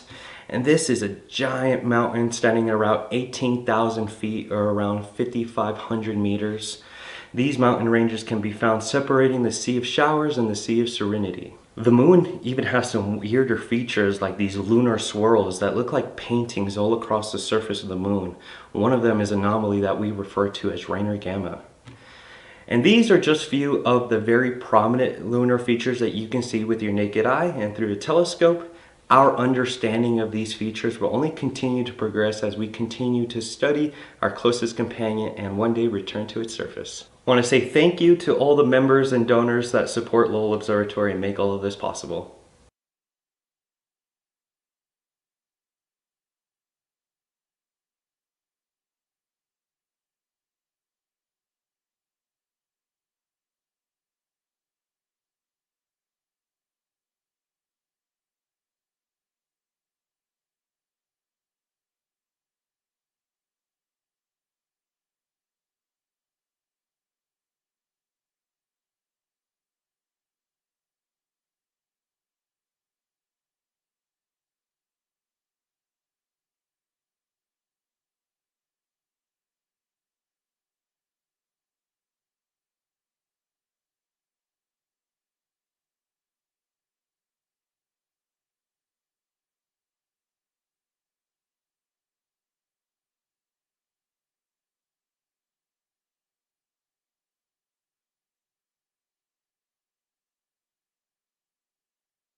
Well, welcome back. We stepped outside to take a look at the moon, and we have some clouds going on right now. So Sarah, up at the telescope, Sarah Birchler, manages all of our public programs and is fighting the clouds tonight. We're kind of go back and forth between live views and some stored images we have as the clouds permit. So the good thing is most of the time we've been able to see the live view up till this point. So we're going to watch another video right now about Artemis. And Artemis is the mission we were talking about earlier, the next crewed mission to the moon. And Gavin Moriarty is going to talk about Artemis. And I'm not sure if we'll talk about the name, but the original mission to the moon was Apollo, and Artemis was Apollo's sister. And that's important because one of the first goals of Artemis is to send females and people of color to the moon. And then from that, there's going to be so many more missions and moon bases and all that stuff that's being planned. So let's go to Gavin's video right now. Hi, I'm Gavin Moriarty. I'm an educator here at Lowell Observatory. We are just around the corner from the biggest human space exploration in over 50 years. NASA's Artemis mission will be the next step in human space exploration. By 2025, NASA plans to land the first woman and person of color on the surface of the moon. Let's see what we can expect from NASA in the coming years. The Artemis missions are just about to start, and by soon, I mean like this year. At the end of April, NASA just completed their wet dress rehearsal. This is exactly what you think of a dress rehearsal, with taking the rocket onto the launch pad and going through all the motions of a real launch, but the wet part of it means that they fueled the rocket, and so they could actually test all the fueling systems before launch as well. And it's a good thing that they did, because they did find some problems, and they're currently already fixing them, and so we're expecting a launch in August of this year, somewhere around there. So what are these missions actually going to look like? The first one will launch in August of this year, and that will be an uncrewed mission where the Space Launch System, the new rocket that NASA is going to be sending up, will have the Orion capsule on it, and they're going to do an uncrewed mission that will last about a month, just going through the orbits of the Earth and the Moon. And then in 2024, we'll get the first crewed mission. This will be called Artemis 2. And this will act the exact same as the uncrewed mission, going around Earth and the Moon as flybys, and will still last about a month. And then the best part, in 2025, we'll have Artemis 3. That is going to be the crewed mission where we will land on the moon for the first time since 1972. On that mission, 4 people will launch in the Orion capsule, and 2 of them will be chosen to walk on the surface of the moon. They'll spend about 6 days there doing scientific observations and testing out some systems. And hopefully, if all goes well, we'll get more missions following Artemis 3 in 2025. That's not the only thing that NASA has planned in the coming future. As well as the Artemis mission, NASA is also planning to build their Lunar Gateway Station, which is going to be an orbiting space station around the moon that will be a checkpoint for future moon missions and for hopeful human deep space travels. And so they're already building pieces for that. We're hoping the first pieces will go up in 2024, and the important pieces, with including the human landing system, will be there by the time Artemis 3 reaches the moon in 2025. And then after this, they'll keep adding pieces onto it, more science, propulsion systems, and my personal favorite, the Canadarm3. Away from the moon, NASA also has the Psyche missions happening. And so the Psyche is actually an asteroid in the asteroid belt that we think could have actually been the core of an early planet of our solar system. And so the Psyche mission is currently in development by NASA's JPL, or Jet Propulsion Labs, and is being tested for hopefully launching at the same time as Artemis 1 in August of this year. And so that'll take a couple years to get to the asteroid in question. It'll do a little slingshot around Mars, a little flyby, and then it'll meet up with its asteroid in 2026. And then it'll spend about 20 months or so orbiting around this asteroid and mapping it out, trying to study the properties of it so that hopefully we can understand a little bit more of what actually happened in the early solar system. There are plenty of awesome missions that NASA has in store for us in the future, so keep an eye out to learn more about what is currently happening in the realm of human space exploration. Thank you to our members and donors for making this video possible. Well, thanks, Gavin, for that great video. And one thing we should point out, when Gavin was talking about Artemis, is that segment was actually filmed in August. That was before the delay in the initial launch. The launch now is set for, I believe it's the 14th. Although there's a tropical storm moving toward Florida, timed around that time, so I'm not sure how that may or may not affect it. But Artemis is so exciting, and as we mentioned before, you know, the astronauts came here in the 1960s, but not only that, we had geologists here and engineers developing equipment, testing rovers, backpacks they would carry on the moon, the tools they would use, and that's happening still here in northern Arizona. Just a couple of weeks ago, the desert rats were here, and desert rats, it stands for I just forgot. It has something to do with technology and testing equipment. And they were here and testing. One of the things they had was a rover, and I got to ride it. It was pretty cool. But they're also still training the astronauts. The 2017 class has done a lot of training here, and the newest class, I think they're coming out anytime. A couple geologists over at the USGS, Jim Skinner and Lauren Edgar, lead that effort to where they do some classroom training and then take the astronauts to the same places, in some cases, where the Apollo astronauts trained. And so that stuff that happened 50 years ago is not just a historic footnote, but the foundation for what's happening today. And I think one of the exciting things about Artemis is it's a new generation. You know, kids today, Apollo doesn't mean much, but to see people going up there, it's going to be very inspirational, I think. Yeah. You know, we're explorers at heart, and to be able to see our species go up to another world, I think jealousy is one thing that I feel. Yeah, for sure. So, gosh, we only have, I don't know what happened to time, but we're less than 20 minutes from totality ending, and then we'll go back into partial eclipse phase. And again, we've been having some clouds moving in. Luckily, we had, for most of our broadcasts, we were able to see a live view. We've had some clouds move in. So Sarah Bircher has got some excellent photos that are still taken earlier this night of the eclipse. So we're still going to try to go in and out between live views and views that we got earlier tonight. But we actually just have a little bit of time left here. I think, gosh, 12 dozen minutes or so we'll talk, and so we'll try to take some more questions for the next dozen minutes, and then we'll sign off and just leave everybody with some final views. But again, John Compton, Kevin Schindler, we are here live from Lowell Observatory, and our behind the scenes crew that's making it all happen: Sarah Bircher, Cody Halfmoon, Heather Craig, and Nate Nice.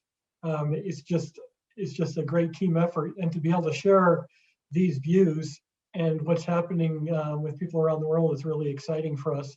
That's the core of what we do at the observatory, is to communicate science and share that inspiration. And so we're really pleased to be here. We really appreciate our donors and sponsors. We have a Friends of Lowell Observatory membership that you can sign up and become members and get regular updates about science and education that's happening, admissions to the observatory, discounts in the gift shop, admissions to science centers around the country. So if you want to learn more about Lowell or be part of the Lowell team and be a member, certainly consider joining the Friends of Lowell Observatory. So John, we've just got a little bit of time left. Just let's take some more questions. Yeah. Here's one that's been waiting for a little bit. Let's go back a little bit and talk about the coincidence of when we're talking about the eclipses. One of the reasons they're possible is because the apparent similarity in the size of the moon and sun. So let's talk about that a little bit. I mean, it is pure coincidence. It's beautiful, wonderful coincidence, but you know, the moon is small compared to the Earth, but it's still huge, right? It's still a giant chunk of stuff. And it came from the Earth, and it was a lot closer at some point, and it's slowly drifting away. And it is kind of just a wonderful serendipity that it happens to be the right size to cover the sun almost perfectly, which means it's gonna will cast that nice shadow over us, and we'll cast a nice shadow over it based on just the sizes they are and the distances they are. But yeah, it is just pure coincidence. And it is neat. I mean, we live in a time when we have a North Star that's pretty darn close to true north, close enough to be accurate. Go back in time, and there's not a really good brightest star in that direction. We just happen to live at a time, because the Earth is spinning on its axis once every 26,000 years. Right now, we just happen to be pointing real close to Polaris, which is the 51st brightest star in the night sky. But the same thing with the size of the sun and the moon. That the sun is 400 times larger than the moon, but it's 400 times further away. So they appear to be the same size. What that means is in 50 million years or so, as the moon keeps getting further and further away, it won't be big enough. We won't have total solar eclipses anymore. We'll have annular eclipses for a while. Yeah.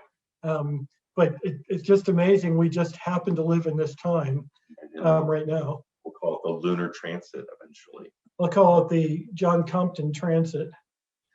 Let's scroll through some more things, and again, we'll continue trying to get live views as we can. If not, we'll show images we took earlier in the night. Speaking on the, I guess while we're looking for more fun questions, when the moon was a lot larger in our view, some people believe that during a solar eclipse, that's where we get the like the Eye of Ra like symbolism, like specifically the lines coming off is part of what the solar eclipse would have looked like back in the day, based on like diffraction, because you're not going to get that perfect view. It's going to cover it up, and you're going to get these lines coming off it, which is super neat. And we have just 9 minutes of totality left. The last totality of the moon we'll have until 2025. So enjoy it while we can. Another question we have is, what is Artemis 3? Well, Artemis 1 is the one that hopefully is going to launch on the 14th, and that's an uncrewed mission. If all goes well, and I think the timetable still holds in 2024, Artemis 2, with people on it, will fly to the moon and orbit around it.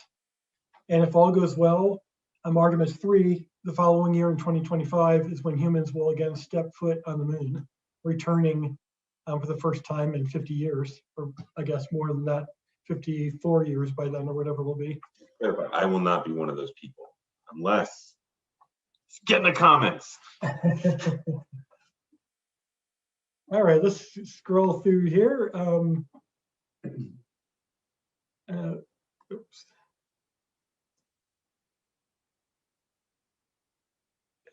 So let's see here. John, maybe you can, while I'm looking through our comments here, maybe you can kind of recap what we've seen tonight, the eclipse and why we're seeing it. Yeah, so we're basically seeing the Earth making shadows on the moon, right? So the sun is shining bright as ever, beautiful soul, shining light, and the Earth is sort of passing or the moon is sort of like passing into the shadow of the Earth, and Earth is literally throwing shade on the moon. It's where we get a lot of the terminology. So penumbral and the umbral and the totality phases, like so umbral, like umbrella, means shade, right, or shadow, and so we're getting you imagine a blank spotlight of shadow, whatever you call that, out in space, and the moon is slowly passing through it. And when it's in totality, it's sort of completely in that spot shadow, but it's going to start passing back out into the umbral and penumbral phases, and then be on its merry way for the next 3 years or whatever. Okay. And we got another question asking about, we mentioned before about an event we're doing in 2024. That's the solar eclipse. And that's Eclipse over Waco Live 2024. That's going to be, total solar eclipses aren't nearly as common. And we had one, you think, oh, we just had one a few years ago in 2017, where it stretched across a big swath of the continental United States. And the one in 2024 is gonna come up from Mexico through Texas, kind of stretching to the northeast. It'll go through my hometown in Ohio, although April in Ohio isn't a good time to look at the skies. But it could work out up into New York and beyond. And so that's going to be another so-called Great American Eclipse.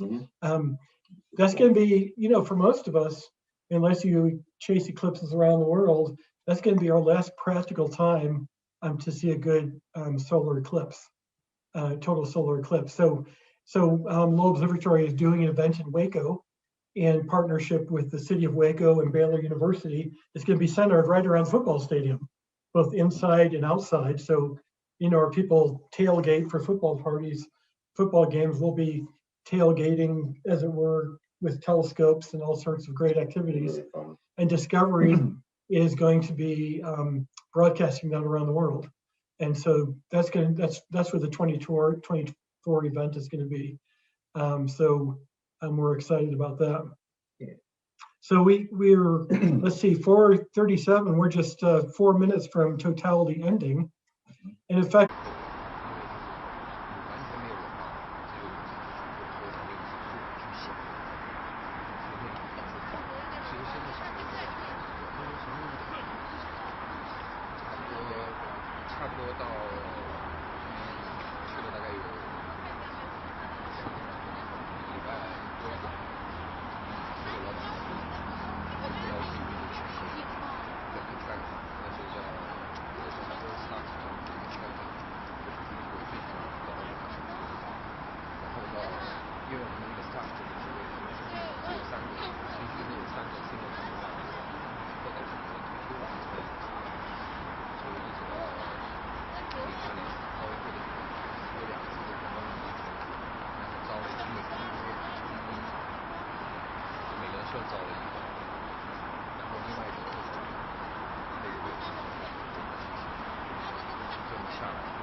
那个同时呢，暴力量车这些战争有在大年的时候有在几乎是完全处在内部，没有我觉得可以需要最近6次去介入地图，就看到这样一段看3天，就会觉得高一些。然后大年早这个大年再一个就去锦州，天气好。3天早上，我们都感觉很快，另外一个白天很快，然后晚上几点？6、7点，7点多，然后我们就包了一辆车，直接去锦州火车站，2个多小时就下来了，包了一个司机，开到锦州10点多到了那，司机在那睡觉，我又给他一辆出租车找那个火车站，就要去看那个火车文本。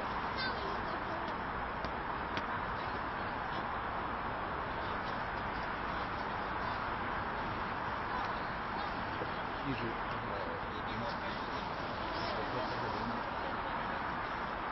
，12点多到了，然后1点多发完片子，然后发完片子以后就得返回他那个省嘛，早上8点多9点钟飞机要到北京，到那边是快5点，洗了个澡没睡觉，洗了个澡然后就坐飞机，然后这飞机是4个1小时，回来以后那个到酒店到办公室，那个以前那个办公室在那里，到楼下办公室里有打电话，然后到楼下把东直接去钓鱼台，特别疯狂，一直到第2天晚上9点多下来才睡觉。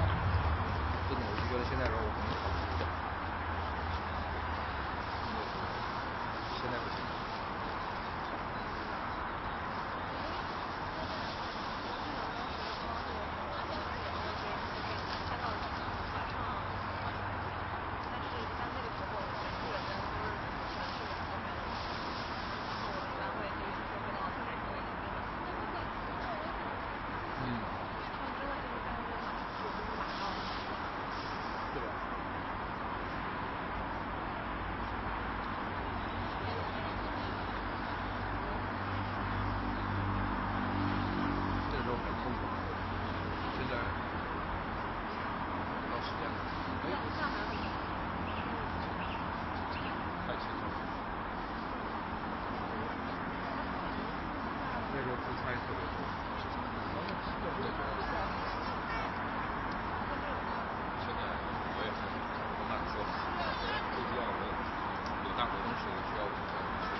要出来了，看见没有？那个点儿，看那点儿了，已经开始出亮了。哎，真是，你看越来越亮了。荧光不好，这个色会不会紧？明明是刚刚。已经开始出来了，已经亮了，看这边儿，看见了吗？给刘总打电话的时候，说10点多，神盾在 GMT 时间，北京加8个小时 ，GMT 时间是11点49。按道理说时间到了呀，我去，我这个手机好像我不知道为啥就听不见声音了，不知道为什么。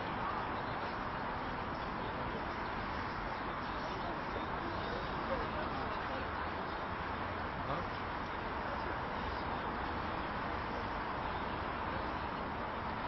我打每个地方都有问题，就没准这个地方有。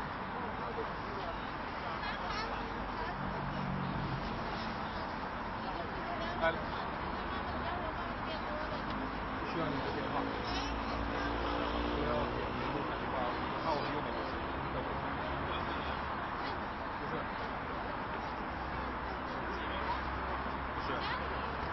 我先给他打，如果没有声音的话，我要。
I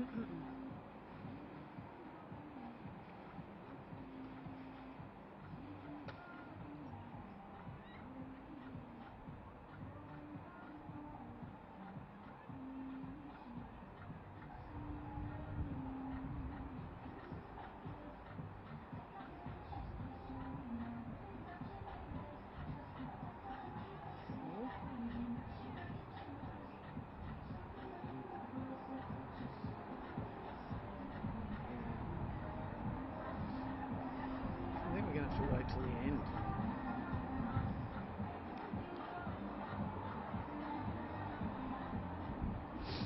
You're right to stay and cut all this, aren't you? You're a pain in the arse.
no, I can see it. Yeah.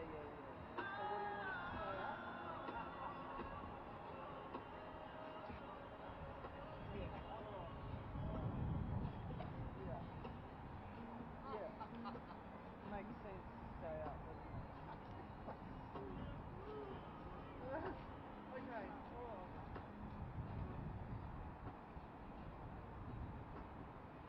Yeah, my phone's gonna die. Have you got James's number? He's on the live offer. Oh, Teams, yeah, my phone might die. I'll come down. I was at another location, and I'll come down to pick him up. But I'm here anyway. No. I'm gonna drive him back, so I'll stay. Yeah, he'll just stay. Okay, thanks. Bye. Bye. She's like, I can't come down there.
luck, mate. Thanks.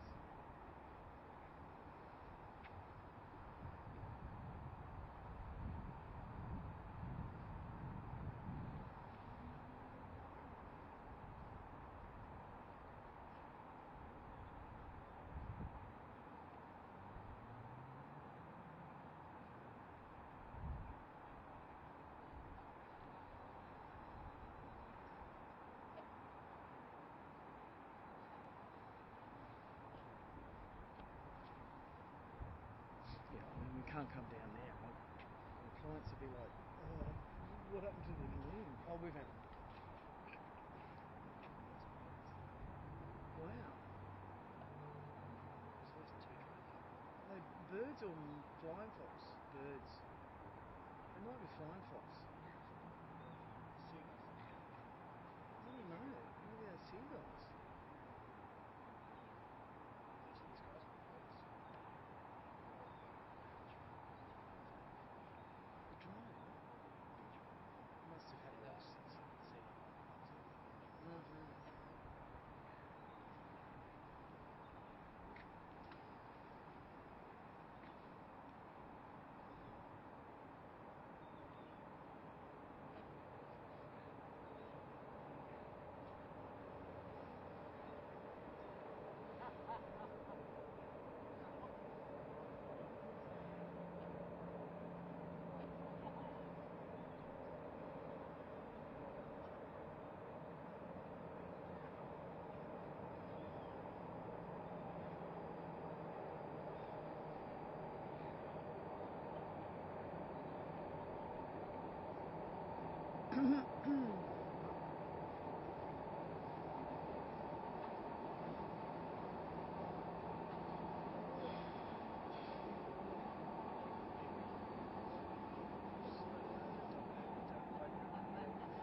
What time tomorrow? 8:30.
there's one in April, but it's WA.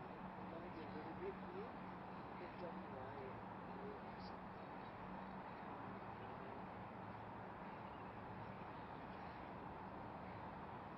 How's the orbit? Huh?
Where we are? Yeah. I reckon there's a difference from here to the other side. Really? So I know people that have been fishing from here forever. Yeah, that's right. What time did you start? What time did you guys get in? Yeah, we got here about 8.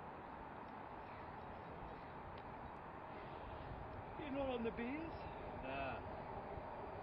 Tonight, save ourselves for the weekend.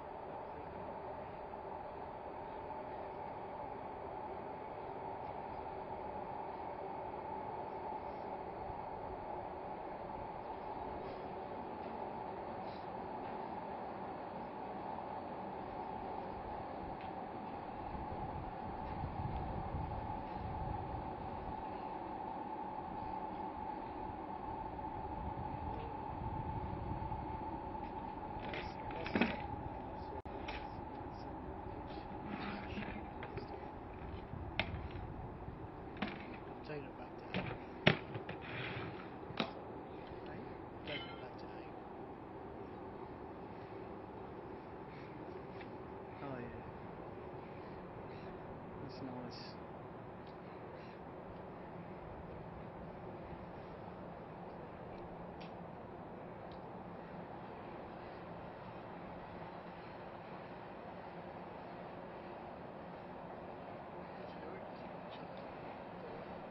I didn't say, so it's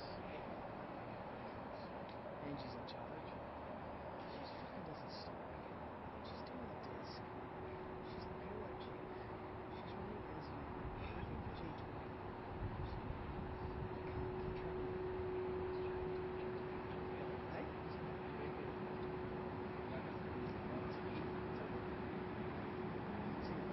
So Arkham's books, so he's got.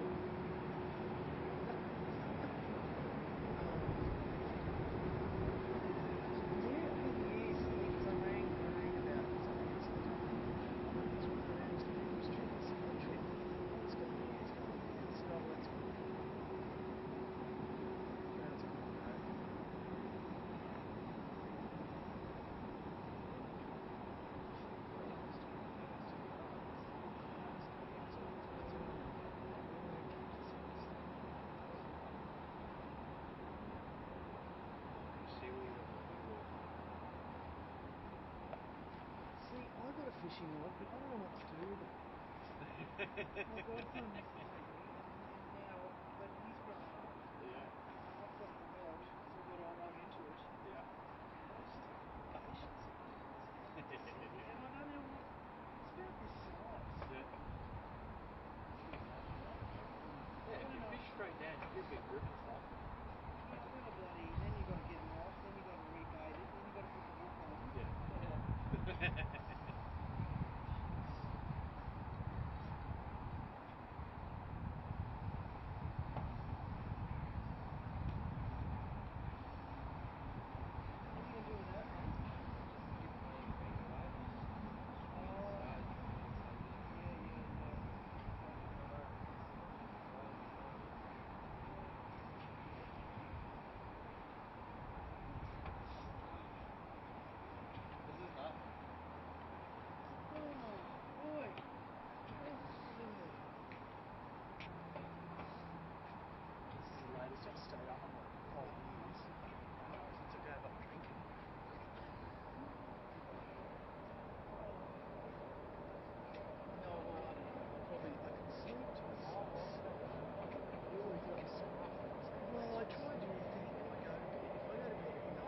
my god. It's fucking funny.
Do you have those results?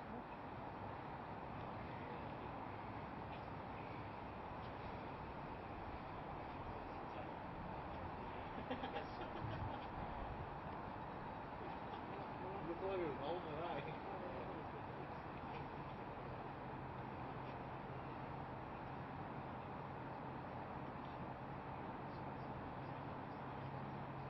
Holy shit. It's actually a good one.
We're done.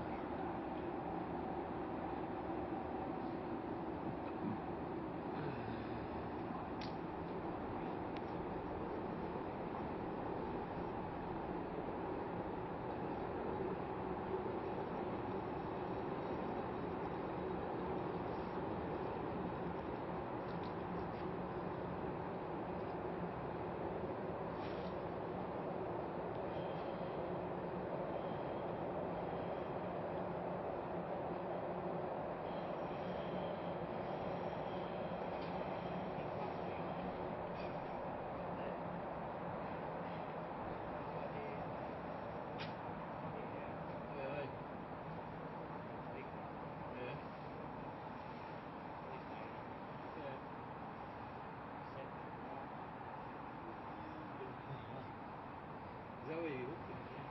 Looking what? I just dropped the yak as well. Oh, yeah. Just you like you smashed that bad belly child? Yeah. Just dropped the yak on him. He fucking flew down there and no, they didn't do that because I didn't want him to go up there. So, you know, we're like, alright, cool. Nah, then he come up and then went. Fucking busted his nut down there. Blood. I got 2 sticks.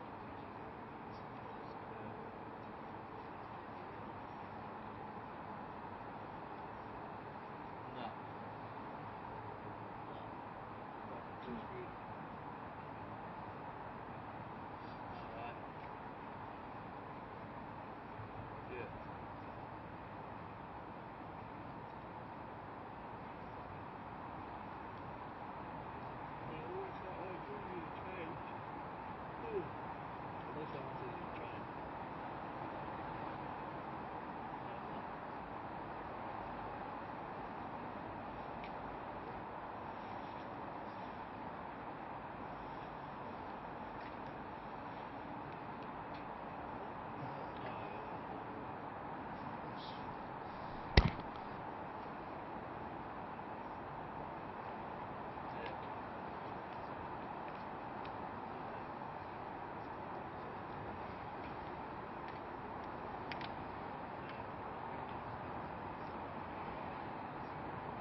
camera battery, the camera battery's going to go if we have to change it. Okay, okay. We should be good. 8 minutes to 45. Does he want us to call you back? Do we have to call him back? Shit. Okay, cool. Do you want us to call you? Thank you.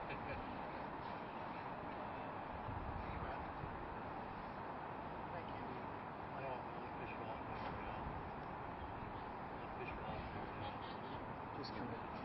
That looks good though. Looks really good. Good. Clouds make it look good, I reckon.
Remember, if you ever have to, these spread out. No, these are spreaders. So if you ever need to make it more solid, yeah.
I think, won't you have to start with it?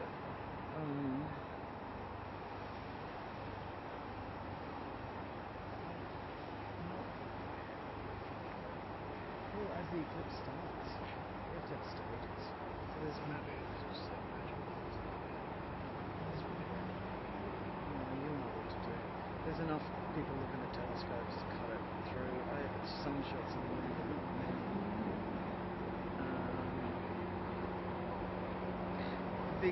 The big projection on the wall is mostly the red moon and all that, so yeah.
Did she say call her back or not?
She was frantic every time she's pulled it.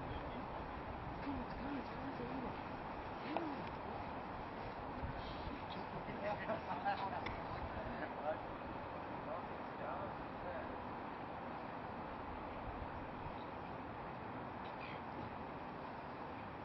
You ready? Yeah.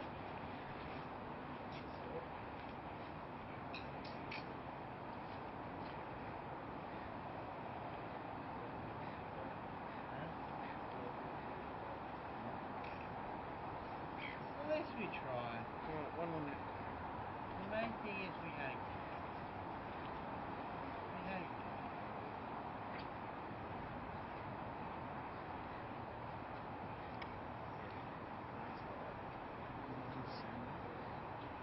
Yeah. How do you want to do this, your last shot? Hey? No, you won't see it.